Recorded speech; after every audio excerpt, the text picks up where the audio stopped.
Dìde ẹ̀yin ará, wá ká jẹ́ pé Nàìjíríà, ká fìfẹ́ sílẹ̀ wá pẹ̀lú okun àti ìgbàgbọ́.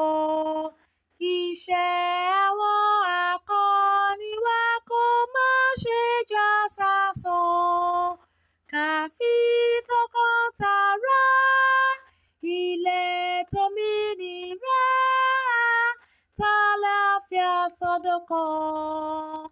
Mo ṣe ìlérí fún orílẹ̀-èdè mi Nàìjíríà láti jẹ́ olódodo, ẹni tí ó ṣe é fọkàn tán àti olótìítọ́ ènìyàn, láti sìn ín pẹ̀lú gbogbo agbára mi àti láti sa ipá mi gbogbo fún ìṣọ̀kan rẹ̀, àti láti gbé e ga fún iyì àti ògo rẹ̀.